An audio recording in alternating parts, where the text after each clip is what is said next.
All right, good evening, everyone, and welcome to the general election debate in Legislative District 6.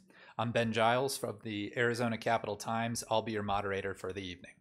Before we begin, you might have already heard this already, but just a couple of requests for you, the audience. Please silence all your cell phones and other electronic devices, and please refrain from any interruptions during the debate. It is being recorded for post-captioning services, and just so folks who can't make it will be able to watch it at a later date. A little bit about the host of tonight's debate, the Citizens Clean Elections Commission. The Clean Elections Act is a campaign finance reform and voter education measure. It was initiated by Arizona citizens and passed by voters in 1998. As part of its role, Clean Elections provides clean funding for participating qualified candidates who agree to abide by the Clean Elections Act and its rules. Those rules include contribution and spending limits for their campaigns, foregoing special interest money, and participating in debates like this one here today. Having said all that, I just want you to know I'm your moderator, but the questions I ask are driven by you, the audience. You've probably been given a 3x5 index card by now. If you haven't, please raise your hand. Staff will bring one to you. Those questions are going to be fed to me throughout the debate. So if you think of something mid-debate, don't be afraid to keep writing down your questions and keep asking them. And that's really important to us, that the debates are driven by voters in these districts. So feel free to ask away as many as you like. Again, if you need additional cards, raise your hand, please. We'll have staff bring it to you. With the two candidates here, we've scheduled an hour for the debate, during the first half of which I'll be asking questions of both candidates, and we'll just take turns who gets to answer first, and so forth and so on. I'll give you each about 2 minutes for those answers. I'll also offer 30 seconds for a rebuttal, or if you have something else to add that you didn't get to the first 2 minutes or so. During the second half of the debate, if there's enough interest from the audience, I can ask questions of a specific candidate. That just means that when you get your index card, please write the candidate's name down on it. That way, when I get it, I'll know for that portion that I can direct it to Felicia or Tyler. Again, during that portion, the candidates will have 2 minutes to respond. Finally, we'll allow closing remarks. And just a final note about the questions I'm asking. They do come from you, but I do screen them mostly for clarity and duplicity. We don't want to ask the same question several times. We are also looking for questions, not necessarily a political point or a political speech of something like that. So make sure the sentence ends in a question mark and we'll be fine. We ask again that you remain polite to all of our candidates. Please give them a fair and uninterrupted debate, no matter how strongly you may agree or disagree with what they have to say. Now we'll get started with opening debates. I'll give you each 2 minutes, and we'll get started with Felicia. Thank you, Citizens Clean Elections Commission, for giving us the opportunity to discuss Arizona's important issues and those who showed up here for this evening tonight to hear what we have to say. I am Felicia French, and I am a candidate for Arizona State House. I'd like to give you a little background on myself to help you understand why I'm sitting here today. I served 32 years in the Army, working my way up from private to colonel. 22 of those years were active duty, and 10 were in the National Guard and Reserves. During that time, I was a medic, a nurse, a medevac helicopter pilot. I earned my master's in systems management and graduated from both the U.S. Air and Army War Colleges. My final assignment was a senior medical advisor in Afghanistan. I did much of this while raising my daughter as a single mother and taking care of my own mother. When I retired from the military, I went back to ASU to get my master's degree in sustainable solutions and began teaching at Mesa Community College. I also started volunteering with my local search and rescue team, the Civil Air Patrol, the Sierra Club, Community Emergency Response Team, and hospice nursing. After seeing how divided our communities have become, I knew I had to do something. I didn't serve 32 years in the military to watch my soldiers die and wounded for this. I am running for Arizona State House to fight for sustainable funding for public education, affordable and accessible health care for all Arizonans, a sustainable economic growth, quality care for our veterans and their families, and common sense gun laws. Thank you. Thank you, Felicia. Next up, we have Bobby. Hello. My name is Bobby Tyler, and I'm running for the Arizona State House. Let me give you a little history about myself. I am a third-generation Arizona. I grew up in northern Arizona. I attended local schools, and after high school, I went to work for Arizona Public Service. I started at Arizona Public Service as a MMIS warehouse clerk, which is the bottom of the pole starting for APS. In 2 years, I worked my way from MMIS to work into the warehouse. Also, I received a machinist apprenticeship in 1978, which I served through the Arizona State and also through MPC College. I am a father of three adult children. Kids. My son's a police officer. My daughters are both homemakers. What decided me to get involved in this? To run for the Arizona State House. Currently, I'm the mayor of Holbrook. In 2015, a health condition of my younger brother, Michael, brought me out to find out what was going on with our situation. After I find out his health care and I start looking into other things around the state, around northern Arizona, I start to see the lack of jobs, the lack of opportunities, and with the lack of jobs and opportunities and our failing education system, made me decide to run for the Arizona State House. Thank you. All right. Thank you, Bobby. Our first question, we'll get started with Felicia. Many argue that public schools in Arizona need more funding. This is not a new topic. It is a frequent topic at the Capitol, a frequent cry from the education community that we need more funding for our public schools, even with recent gains adopted in budgets at the Capitol. Do you think that's true? And please explain why or why not, Felicia. Yes, we definitely need more funding in Arizona's public education system. We are like on the bottom of the state's 49th, depending on which you look at, 48th in pay, 49th in pay, 48th in grades, and overall most measures. So we definitely need to fund it more appropriately, and we need to do it sustainably. We can't just look at every year, decide what we're going to do if there's leftover surplus. We need to fund it back to at least the 2008 before the recession to equal up to at least what the national average is. So I definitely think we need to continue looking at how to fund it properly for our teacher salaries, so we can track teachers that stay, and also fund it so that we have less. The student-teacher ratio is more appropriate. Right now, it's not, and it's discouraging quality educators to come. And so it's, to me, I just think it's very important. So the number one priority we need to look at in Arizona is our funding of our public education system, because it also brings back economic jobs here. We grow our own workers here in Arizona, and also helps encourage corporations to come to Arizona so that they have an educated workforce. The argument has always been economics. People don't come to Arizona. It's not so much because of our taxes. We don't give them tax cuts. It's because we don't allow them. Our students, our education system is so bad that they're employees of these organizations, don't want to bring their families here.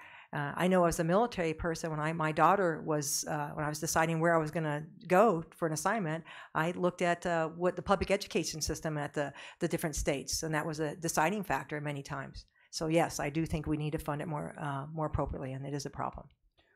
All right, thank you. Bobby. Repeat the question, please. Of course. There's arguments that Arizona public schools need more funding, even with recent budget gains in budgets adopted at the Capitol. Do you agree with that argument, and why or why not? Yes, we do need more funding, and like my sister Felicia said, we need a sustainable funding. Right now, the funding that was out there, for one, it was lacking in covering also for staff. For staff and supplies, and so we do need to find some kind of sustainable resource, because when you look at cities like Chandler. Chandler is one of the growing cities around the state, and one of the reasons why Chandler is growing so much is because of their education, because of their school system. And when you look at northern Arizona, we are lacking in funding to make our school systems compatible. All right. The follow-up question to that, we'll start with you, Bobby. If there isn't enough funding, what is your solution to provide a new dedicated source of revenue? If there's really a need for more money, where does it come from? The legislature has done a lot of searching through the couch cushions in past years. What can be done realistically to bring in new money for public schools? That's a very good question. There's a lot of options out there, and once Felicia and myself get down to the stage, we can have a very good opportunity to look at some of those options. We hear a lot of times that there's loopholes, there's monies and taxes are not being collected, but those are some of the things that we'll take time to look at. And we'll also look at some of those loopholes, because loopholes are not always bad. If the loopholes are good and they provide a service for the community, I can understand that. But if it's a loophole for big business to not pay their fair share, we have to look in those. All right. Felicia, do you have a proposal for a specific new way to find money for public schools, a new dedicated revenue stream for public schools? Well, first and foremost, we need to look at where we're wasting our money in our budget. That's always the low-hanging fruit. You want to go, hey, where are we bleeding out? Where are we wasting money before we look at taxes or anything else first? And then, like Bobby said, we need to look at loopholes, corporate loopholes, and see where we are with that, and make sure that they're equitable before we even think about raising taxes. But of course, if we cannot get the money appropriately from there, then we need to raise taxes. All right. And it's not going to be on the ballot, but there was a pretty tremendous push this summer to collect signatures, hundreds of thousands of signatures actually, to get a proposal on the ballot that would have raised some taxes. Predominantly on wealthier Arizonans, but the way it was written, it would have actually raised taxes on everyone a little bit. Felicia, how would you have voted on that? And would you vote for such a proposal if it came from the legislature, if there was a legislative push, particularly from Democrats, to raise taxes on Arizonans for education? Again, I want to look at where we're wasting money first before we do that, because that's always been a criticism that we keep looking at raising taxes and without looking at where the money is going and where the waste, no oversight. But I would be definitely in agreement if we cannot get the money from by not raising taxes. If that, after all, we've tried everything else, then yes, I would propose raising taxes, because that's what we need to do in order, and it will pay back in the long run by having our students educated and providing them opportunities to stay in Arizona and the teachers to stay here, and it will help boost our economy. Bobby, would you have supported such a tax increase, or would you vote for one as a legislator if elected? I would consider raising the taxes if that was one of the last options that we had. But there, like I said, there's other monies that are out there that we need to look at those first. All right. We're going to shift gears a little bit to the environment. There was an unsuccessful push in the 2018 session from Governor Doug Ducey that would have changed the way the state kind of speaks for itself as far as its water reserves goes and as far as its negotiations with other states. The governor wanted to allow the director of the state's water agency to make more moves to conserve water on a statewide basis. That authority now rests with the Central Arizona Project. Bobby, we'll start with you. Do you agree with such a proposal? Is that the right way to go about speaking for Arizona when it comes to water? I think we would need to leave that out up to the people to make that decision. Because one of the things on water that I'm more familiar with is our ongoing negotiations for water rights within northern Arizona, and so that in itself. Looking at that and going with that, I think it'd be a lot of more stakeholders that need to be at the table to make a decision such as that. All right, thank you. Felicia. Yes, I agree with Bobby as well. Obviously, the first priority in anything, like I said, is conservation. Whenever you look at sustainable solutions, you look at how do we conserve things first before we spend money on other means. And we definitely need to have all the stakeholders involved, the agriculture, developers, industry, as well as the businesses, what we can all do collectively to conserve the water and see how we make sure it's equitably distributed. But we can't just have one corporation looking at it. We need all the stakeholders involved and not be made in unilateral decisions about it. All right. Another question about a ballot measure. There is one that will be on the ballot come November. You might have already got it in the mail. That would amend the state constitution and require that many Arizona utility providers get 50% of their energy from renewable sources by the year 2030. Do you support that, a constitutional amendment to up the use of renewable energy, or do you oppose it? Felicia? Yeah, definitely, yes, I support it because we need to start looking at renewable energy as the way. It's a win-win situation. I was stationed in Germany for 3 years, and the 3 years I can count on less than two hands how many sunny days we had. And in Arizona, our solar index is like the second most state that has the most energy year-round. So we can use solar. It makes sense. If Germany can get over 50% of their energy from solar, then certainly Arizona can. And so we need to look at it that way. Coal is going away. It has nothing to do with anything but economics. It's not practical. It's not cost effective anymore. And it's not going away because of the environmentalist or anything like that. It's going away because it's not economically feasible.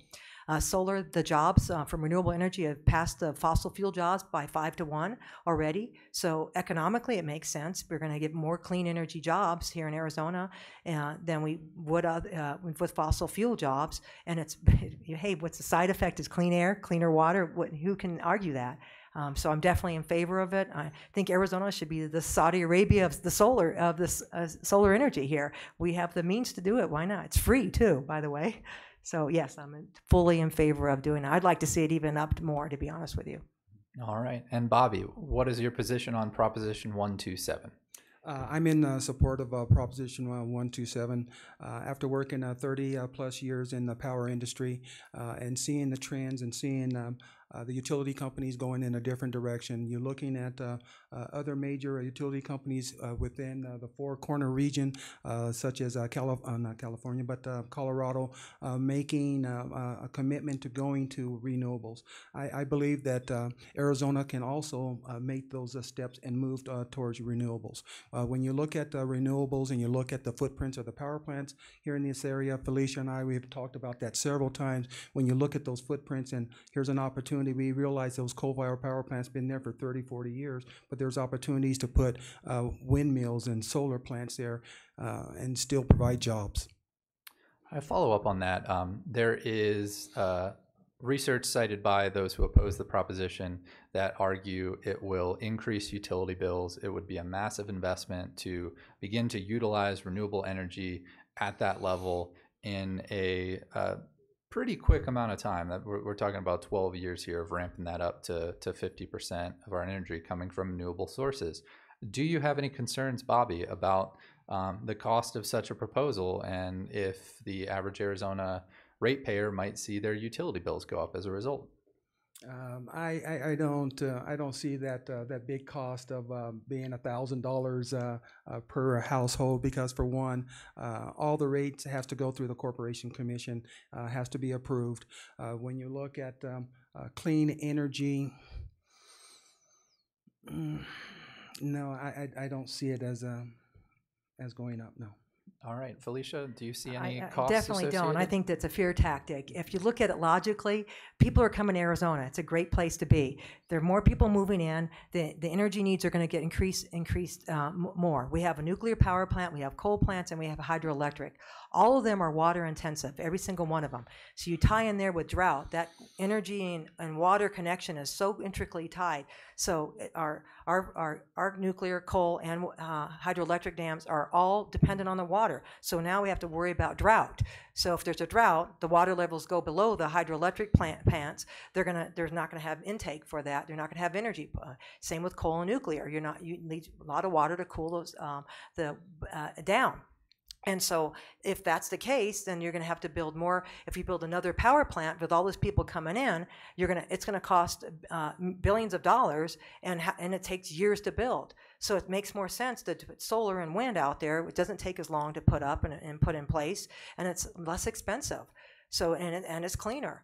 So it just doesn't make sense. Germany, like I said, Germany did it, and they don't have the sunshine we have. If they can do it, we certainly can. And I think it's a weak argument. It's trying to make people fearful thinking that they're going to pay higher rates when they're not. Because what's going to happen? They're going to pay higher rates if we don't do it. If we have to build another nuclear power plant or coal plant or a dam, that's going to cost us a lot more. And how are they going to pay for it? They're going to have to raise the rates. So that's where the money is going to come in. The power companies weren't proactive and didn't think ahead and think, hey, maybe we should use renewable energy instead of these other plants. And also, they were getting it for so cheap from coal from off the Navajo reservation. About 5 of the coal plants are on or near the Navajo reservation. They pay the highest cost of that. They don't, and half of them don't even have electricity. So I emphatically disagree with that, and it's kind of frustrating to see that they use that argument, and it sounds good, but it's obviously weak. Yes, Bobby, you had something to add. Yes. Also, when I was reading today, I was looking at the cost per megawatt compared to solar compared to coal, and solar was a lot lower. And then also, when you look at the solar compared to coal, there's a lot of restrictions on solar, and so if we can relieve some of those restrictions to make it a level playing field as well. All right. Another question about the environment. There is often a discussion about the best use of Arizona's land, Arizona land management. Do you believe it's important to reserve public lands, essentially protecting them from be it energy extraction or other forms of development? What should be done with some of Arizona's public land in that way? Felicia. I think we should protect our public lands. It's one of the things that makes Arizona so unique. I've traveled over 30 countries in the world, and there's beauty everywhere, but something about Arizona just keeps drawing me back. It's the nature that I love so much, the diversity of the landscape, in addition to the people, of course, but our landscape is so unique here, and to me, to destroy it would be criminal.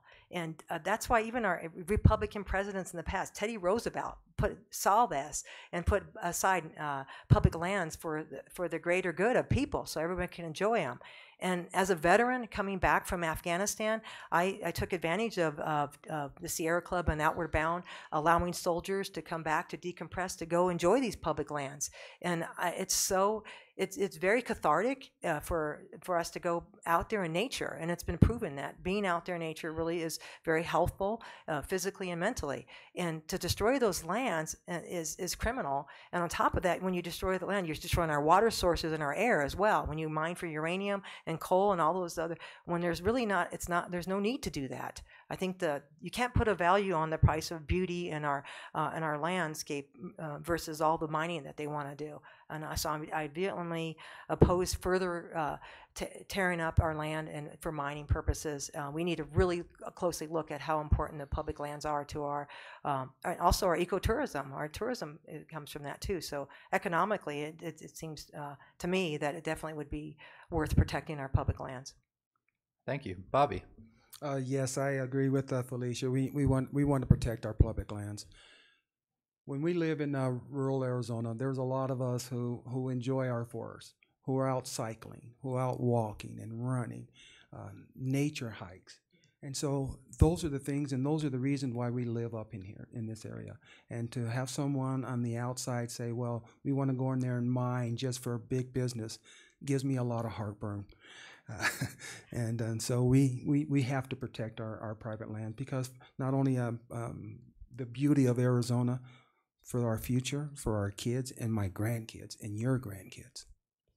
A follow-up to that, Bobby, we'll start with you. Who's the better steward of the public lands that Arizona has? There have been arguments, I've heard them for years at the Capitol, that the state of Arizona could do a better job of monitoring and keeping up public lands. And I'm not talking about the state having control from a mining sense. I'm just talking about from forest fire abatement, from upkeep, from just the general well-being of the public lands that you both spoke so highly of. The federal government controls a lot of land in Arizona, and there is a desire by some to have that federal land transferred to be under the ownership and under the stewardship of the state.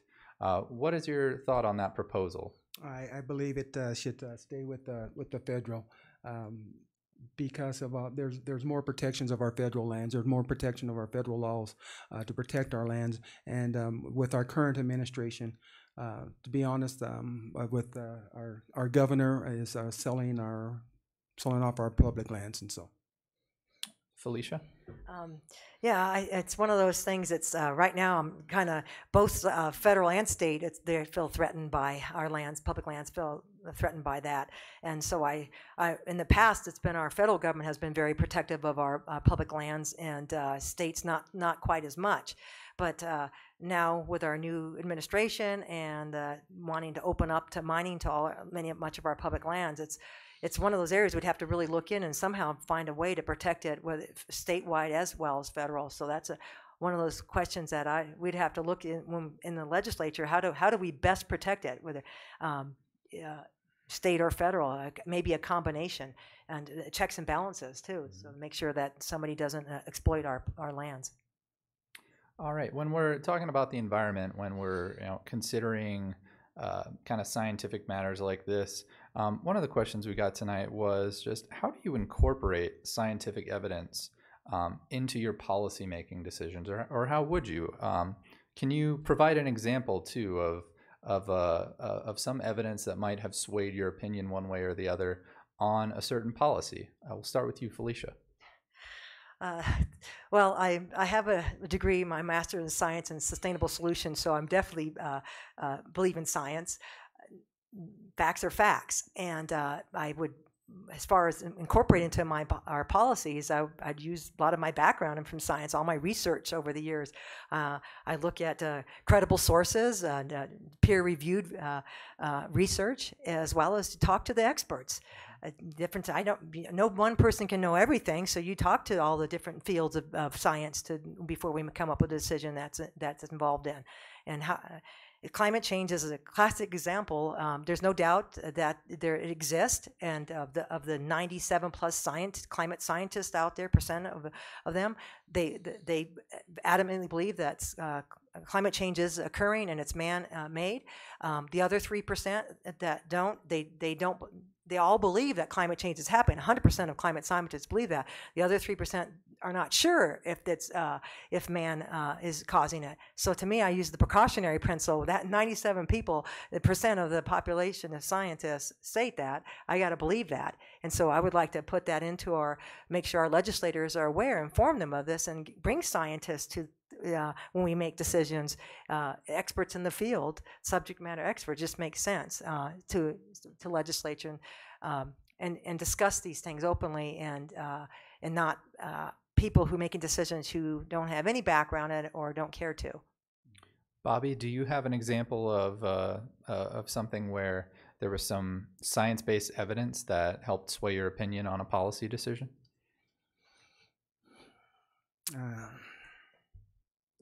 Yes, when you just have to look at what's going on and taking place around us right now.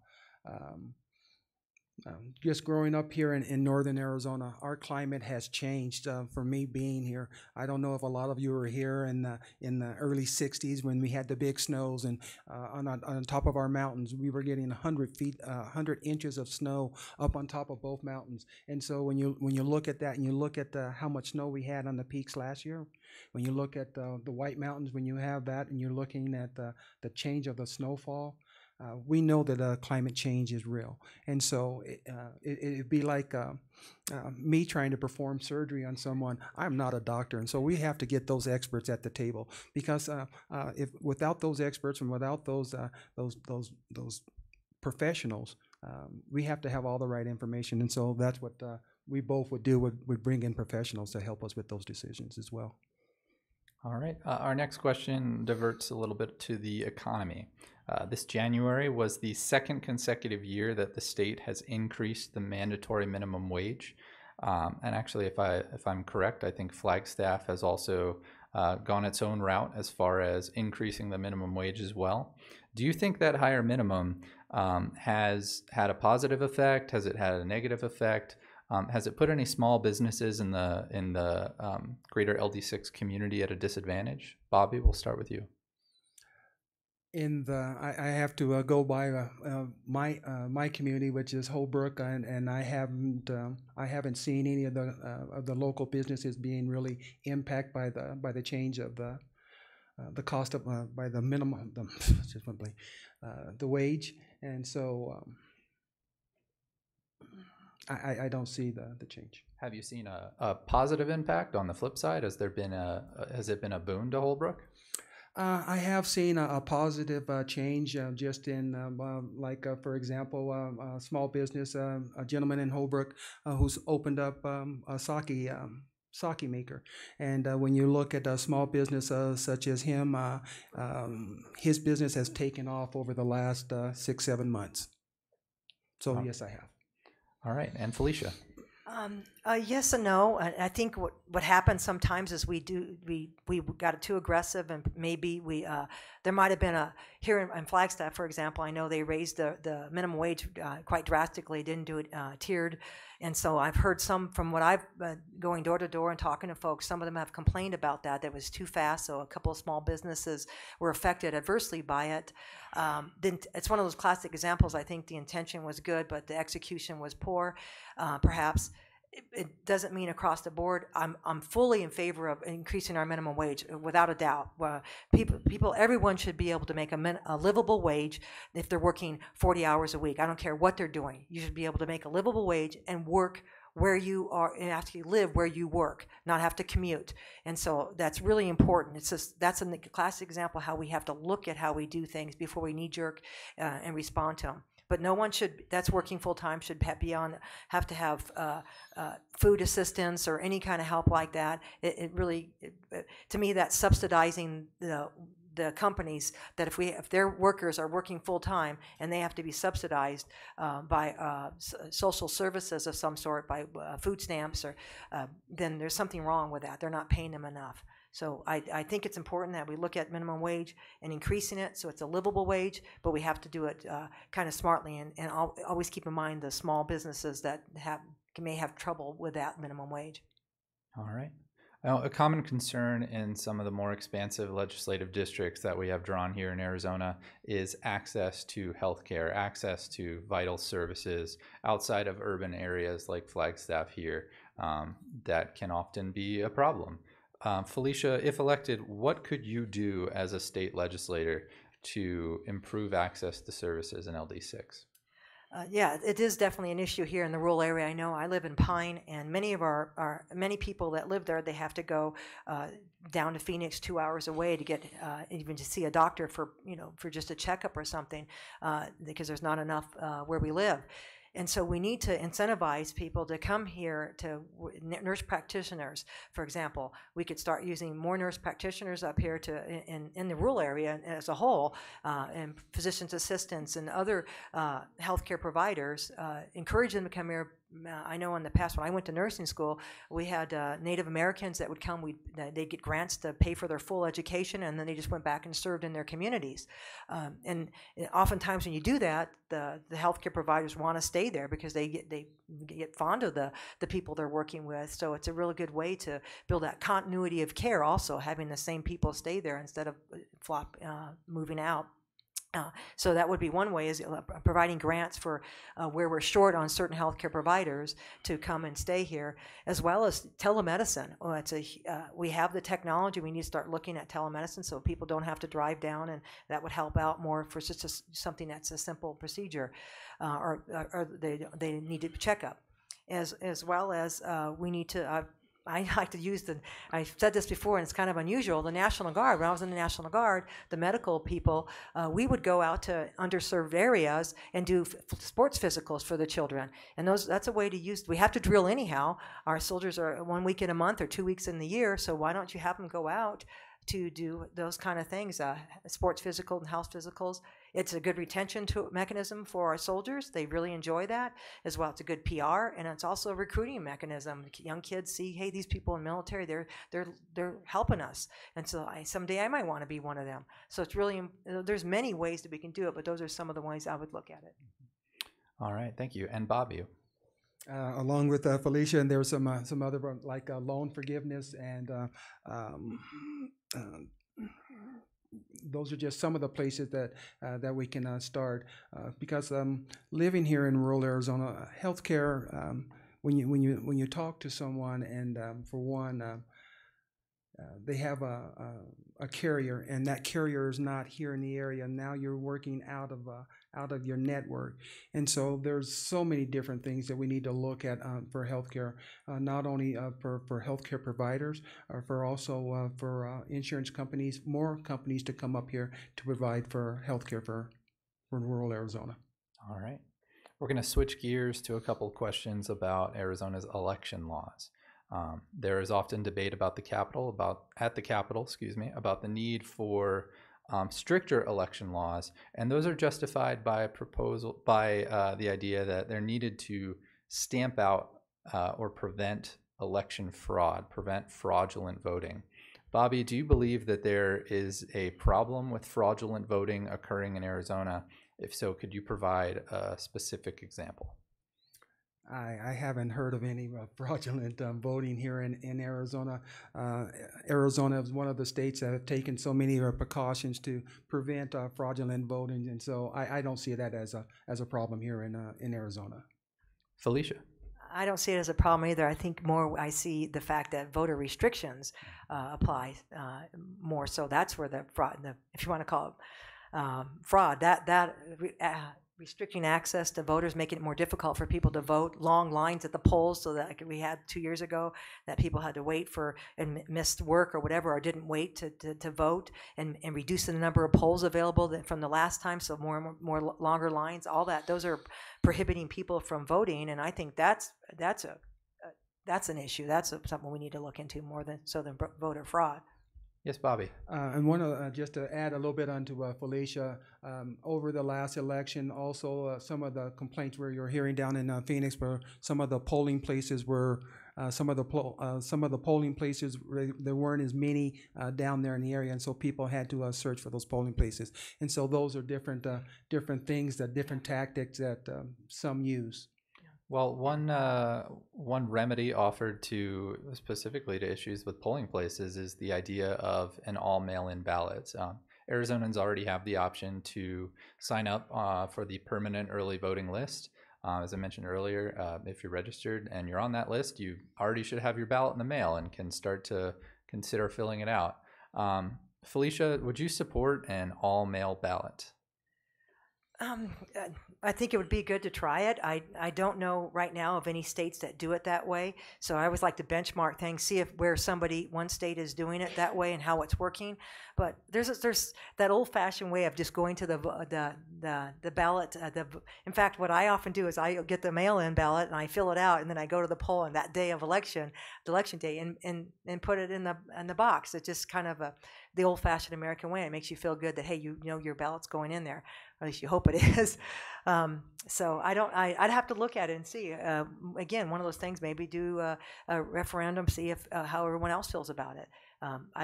There's obviously, no matter how you do it, there's always going to be some flaws, and we'd have to look at what unintended consequences could be out there if we did it all mail-in ballot. But I'm not opposed to it off the top. Bobby, I'll add there is an example of a state, Oregon. Voters there approved mail-in ballot as the standard for voting throughout the state. Do you think something like that could work in Arizona? I wouldn't. I don't think it would work, because when you look at different people, you have hands-on and you have people who want to do it and fill it in that way. And so by giving the people the options, like for myself, I like to go down there to the polls, sign in, see who's all voting, and put my ballot in the box. I like to physically put my ballot in the box. And so I think having both options there would be the best. You know, I'm always curious as candidates if this might be frustrating to you. There's still, I think, about 3 weeks until the election. Ballots go out weeks before the election. Might it be frustrating if someone turns in a ballot and votes for one of your opponents, and then a week or 2 weeks before the election they do something so egregious that you think, oh, maybe that person would have changed their mind? Does that not frustrate you? Does that thought pop up, Bobby? No, it doesn't, because it's their vote, and however they decide to vote, that's their vote. No, it doesn't bother me. All right, Felicia? This is my first time running for office, so it hasn't come up yet. I hope it doesn't, but yeah, it's not something I've thought about, to be honest with you. I'm more concerned about voter and disenfranchisement and everything. Yeah.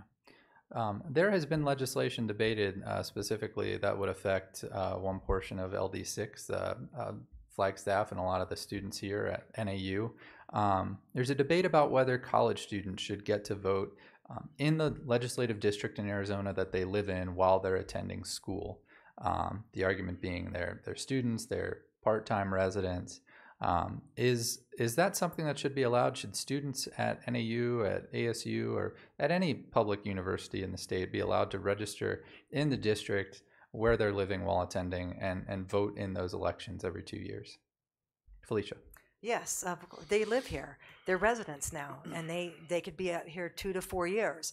So they are residents now. This is where and they may want to stay. And if they're out-of-state residents or they may end up wanting to stay. And so they should have a say in the future of their area. So I'm definitely in favor of them allowing them to vote where they are. They have more buy-in that way. So yes.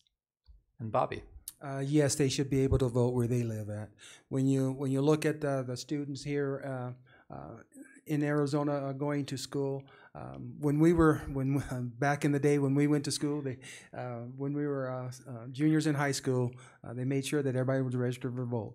I've been voting ever since my senior year in high school.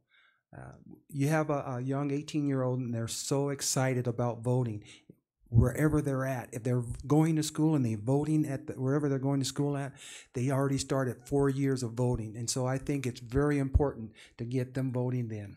Yes. All right. Felicia, we're going to start the next question with you because it touches on something you mentioned in your opening statement. You said you support common sense gun laws. Can you talk about your personal position on the Second Amendment and what you meant by common sense gun laws? What type of proposals would you push or support if elected? Yes, I believe in the Second Amendment. But I do not think our forefathers could have envisioned when they wrote that over 200 years ago the type of weapons that we would have now. And it was muskets. It took about a minute to put one of those down, ball down, and shoot those things. Now we have assault weapons that are military-grade weapons that were designed for combat. I've seen firsthand what assault weapons will do to human body, and they are not meant on the streets. They are weapons of war, and they should stay in a war zone. So I do not believe we should have assault weapons on the street. To include the law enforcement, because I remember Kent State. I was a young child when that happened. It was the National Guard that did it, but it was when you start putting assault weapons in law enforcement, which they're doing now because the military's selling them their excess to the law enforcement across the country. It's a matter of time before somebody has a bad day and just in a split second will send rounds down and kill many innocent people. I don't believe that we should have loopholes for guns, the gun shows. I think they should have the same criteria as a gun shop. Background checks for everyone, mental health background checks as well. I've also, as a soldier, many of my veterans, the suicide rate is high amongst veterans in great part because they have access to weapons. And so if we reduce the number of weapons out there for people to do that, then it would be obviously it would be reduce the availability and reduce the odds of them killing themselves with a weapon. I also believe that the rounds with the magazines, nobody needs. If you're a hunter and you want a gun to hunt, that's fine, but you don't need an assault weapon. You don't need a 20-round magazine to kill a deer. And then go to this grocery store and buy your beef at the store if that's what you're not that good of a hunter. I firmly believe that we need de-escalation training in our police department so that it protects the police officers when they get the situations get intense. It will protect them from escalating the situation as well as and protect our citizens to have less chance of being in a conflict and being killed in that conflict. And Bobby, what is your position on the Second Amendment? If you do support any gun legislation of any type, what do you support? What are some of the ideas that you would push? Along with some of that, along with Felicia, common sense gun control, 24-hour holds, also for um, um, 24 or 48 hour hold, and given the opportunity for family members to hold their weapons. There are just so many other different ways we could do that. And also to strengthen, like Felicia said, the background checks, the loopholes. There's a lot of things that we need to look at. Also look at maybe some kind of controls over the type of magazines as well. All right. A follow up on gun control, or common sense gun laws, I suppose. There was an effort by the governor's office. It did not get through this legislative session. It passed the Senate and got nowhere in the House. It was an effort to allow stop orders, which currently exist in California. And this is, I think you mentioned, Bobby, a temporary hold, so to speak, but not for a person, but for firearms. It would allow family members, community members, teachers, folks who are, the idea was this is specifically a school safety measure, but folks who are close to, say, a student who see signs that maybe that student is a danger to themselves or others, they could go to the court and they could petition the court through the court with law enforcement's help, have firearms that are in someone's home seized for a certain amount of time while that threat is assessed. Is that something you'd support if Governor Doug Ducey, if he is reelected this fall? It's something he's vowed to bring back legislatively in 2019. If elected, what do you think of a stop order of temporarily seizing firearms in that way? Yes, I would be in support of that, because that gives you an opportunity to work with the person who owns that firearm. It gives them an opportunity to maintain their rights as well. And so, yes, I would be. Felicia. Yes, I would also be in favor of that. I think if somebody is a harm to themselves or others, then and we can do something about it, then we should, and that would be one way of doing it. Yes. All right. Switching gears to the state's prison system. I hear Democrats frequently bring up ideas when we talk about education funding. They say we're also spending too much money on prison. We're spending too much money on incarceration. So specifically, if that is something you consider a problem, give me some specific ideas to reduce recidivism in state prison, to reduce people who exit our prisons and then just re-enter the system and continue to cost so much money on a per inmate basis. Start with you, Felicia. Well, first of all, we need to decriminalize marijuana and reduce the number of young people or anybody going to prison for nonviolent crimes and possession of marijuana or those kind of things. I'm vehemently against privatization of our prisons. It only incentivizes them to put people in there for minor offenses and nonviolent crimes, and it costs the taxpayers a lot more money to send somebody to prison than it does to send them to school. So one of the ways to reduce the recidivism is first not put them in there in the first place if they don't need to. Now, I'm a firm believer in rehab, sending somebody who's broken the law and find out what's going on and rehab them, because then they're contributing members to society, and then they pay taxes and all that stuff. So it's a lot more effective, a lot more beneficial to society to rehab somebody than to throw them in prison and they become worse criminals in many cases, and they come out, and that's why you have recidivism. So I think we need to back to our education system, beef up our education system so that we have a quality education system and giving our children not only quality K through 12 education, but also community colleges, having options of affordable community colleges as well as the universities and trade schools. So our children have more options to be successful as young adults, and so it reduced the chance of them going into prisons. And so start off with prevention first, having quality education starting from pre-K and all-day kindergarten through 12th grade through trade schools and community colleges, universities, so they have those opportunities to get into school and contribute instead of having loss of hope and no hope and ending up in the prison system. Bobby, any ideas to reduce recidivism? Yes, along with Felicia, there are so many young men and women that are in prison today for low-level drug offenses. When you look at that, and you look at just here recently, Canada, They just legalized marijuana. Now they're going to look back at low-level offenders, and they're going to compute their sentences. And so when you look at that, and now you have an opportunity. Now you lowered the cost of these prisons for profit, that they're sending young men and women to these prisons for profit. Now you eliminated that, and now you can take those funds that you're paying for these prison guards, and you can put them back in our education. When I was driving over here, and I see those big signs that $40,000 or $44,000 for a prison guard, and I'm sitting there, I'm thinking, oh, that would be good for a teacher.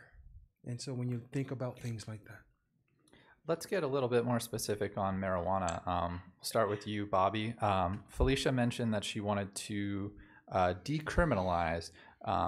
Would you consider going further? What about just legalizing recreational marijuana, not simply lowering the penalties, changing the criminal code for possession of marijuana? No, I wouldn't. Marijuana has a lot of good use within the medical community. I see if we went 100% and just totally legalized the marijuana within our state, I think that we would have other issues come from that as well. What kind of other issues? Could you elaborate a little bit? I think the sales of and bringing in would be even more. All right. Felicia, you said you wanted to decriminalize. Why not take it a step further? Why not legalize? This is where Bobby and I probably the only time we disagree on anything, but I believe in we should legalize it. From a medical standpoint, I've researched it a lot.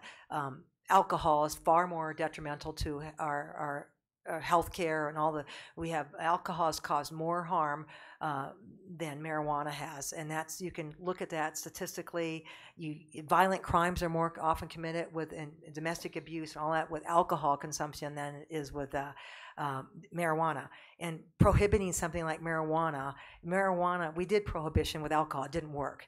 And we had a 13-year period in the United States that was horrible. We had more crime with prohibition than we had without it. So I feel the same thing with marijuana in the sense we should legalize it. Now that it's legalized in Canada, our border, now we're going to have worry about that. And then tax the heck out of it like we do alcohol. And that's another tax revenue, and perhaps for education. That was another way to get to our tax revenues up. But I think we should go ahead and legalize it. And from a medicinal standpoint, it's definitely been effective. I've had many friends of mine personally that have arthritis very badly, and they were on opioids and whatnot. And it made them loopy, and it was very bad. And you can overdose from opioids. You can't overdose from marijuana. And the marijuana would really help them. It reduced their pain, and they were still able to function and get to their day. And it's much more natural than opioids. And I think we need to be more concerned about opioids right now than we do marijuana. We have excuse me, sorry. Please don't interrupt the debate. Thank you. We have a follow-up question on education again, this time about charter schools specifically. We talked about more need for funding for public schools generally. Public schools in Arizona include your traditional districts and charters. This question has some concerns with financial transparency in charter schools. There's obviously been plenty of reporting about the way some schools are spending their money, paying executives. There's been schools that have been shut down in the middle of the school year. What can be done to bring some more transparency, to bring some more accountability to charter schools in LD6? We'll start with Felicia. First of all, I'm not a fan of private charter schools, for one. I think that's when we need to look at, we need to look at our public education system first, beef it up, make sure we have a quality, great, world-class public education system so there's not the need for charter schools per se. And if we're going to have charter schools, even the private ones, we need to have the same transparency, the same regulations that we have for our public schools.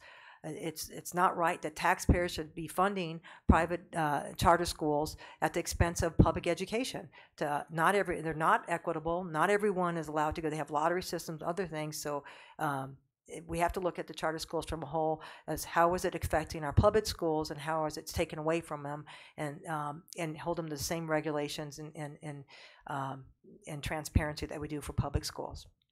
Bobby, your thoughts on regulating the financials of charter schools?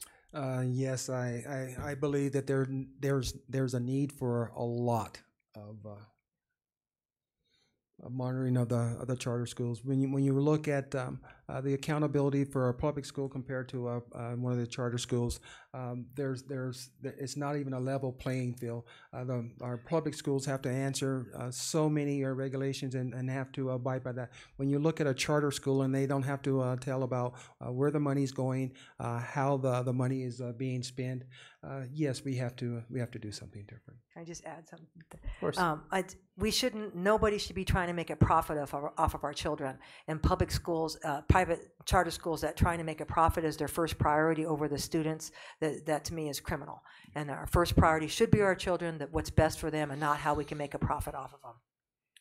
Bobby, yes. Just to add on to that, because when you have charter school owners, we're paying for those buildings and then they're turning around selling those buildings for profits. There's a problem with that, yes. Is there no benefit to charters that you see in this district? Any benefit to that school choice option? Bobby? If it was designed the way it was meant to be for special need children, military families, along those lines, yes, but the way that it's being, some of our charter schools are being run here, no. Felicia? Yeah, I agree with Bobby. Originally, the intent of charter schools was to help the exceptionally bright students and some with learning disabilities, and because the teachers have to teach towards the middle, so it was very difficult. So we have those other options out there for them, but it wasn't meant to be for somebody to get rich off of. And so if we can keep it to, hey, if we have a robust public education system and keep everything under one umbrella, then I think we wouldn't have to use the charter schools, because there's too much room for abuse right now. All right. It's time for our closing remarks. We'll start with Bobby. You have 2 minutes. Ladies and gentlemen, we are in different times today. When we were growing up, we didn't have these discussions about education and who was going to fund our education. My grandparents knew that they had to fund for my education. My parents knew that they had to fund for education. Where did we go wrong? What's happening? We have to make a change. When you look at our education, you look at our healthcare in northern Arizona. When I sit down and I talk with the people of my community, Miss Robin, when she told me that, Bobby, driving to Winslow was the longest 30 minutes of my life, riding behind the ambulance with my mother in there and not having to say goodbye to my mother. When you talk to people, the single mother in Snowflake, and at the end of the week, she has $120 because she has 2 special needs children that she has to take care of. And she lives in Snowflake and commutes to Holbrook. We have a problem. Where did we go wrong? The other, what was it, Monday, we were sitting down discussing about education. One of our opponents was talking about so many different things that they were going to do. It was all in line with the Republican Party. We cannot let our education go. We cannot let our health care go. We have so many needs within northern Arizona, and I want to be your elected official to be that voice. I've always said I want to be the voice of the unheard and the unspoken. That's our youth and our elderly, and we want to take care of our youth and our elderly because we know the middle will take care of itself. Thank you. Thank you, Bobby. Felicia. Yes, thank you again for this opportunity to hear us and the great questions. At the end of the day, I believe we all want quality education for our children, access to health care, clean air and water, and job opportunities. It's time to stop pointing fingers and start working on creating sustainable solutions to the problems facing Arizonans. I will fight so that all Arizonans have an equal opportunity to pursue their dreams, and no one has to worry about how they'll afford the medical bills, and that our economic policies benefit rural Arizona and protect our children's resources for the future. With over 3 decades of leadership experience in the military, I have proven that I can collaborate to find solutions to complex problems. build consensus, and get results. I don't give up on my missions, and I always take care of my troops. I will bring this same dedication and persistence to the Arizona legislature. I am honored that over 24 socially minded organizations like Vote Vets, Arizona Nurses Association, Sierra Club, Arizona Education Association, and the National Organization for Women Arizona, and among others, have recognized my qualifications and have endorsed me. Again, I am Felicia French, and I am running for Arizona State House of Representatives in Legislative District 6. Please use both of your votes for State House on Bobby, Tyler, and myself. Thank you. All right, let's give a big hand to our candidates. Thank you so much for participating. Couple of words before we wrap up. Thank you, the audience, for participating as well. Thanks for your questions. Thanks for taking the time to come out here and get a little bit more informed, we hope. If you do have more questions, we encourage you to visit www.cleanelections.gov/voter dashboard. You can type in your address there and get a pretty customized voting experience that'll show you things like what's going to be on your ballot. You'll also find information about the general election, the candidates, the issues, and if you feel so inclined, you could even rewatch this debate. We ask you fill out a debate evaluation form we'll be handing out in the back on your way out. Your feedback is important, and it'll help shape future Clean Elections debates. One more time, thanks again for coming tonight. You're welcome to stay and talk with the candidates. Thank you.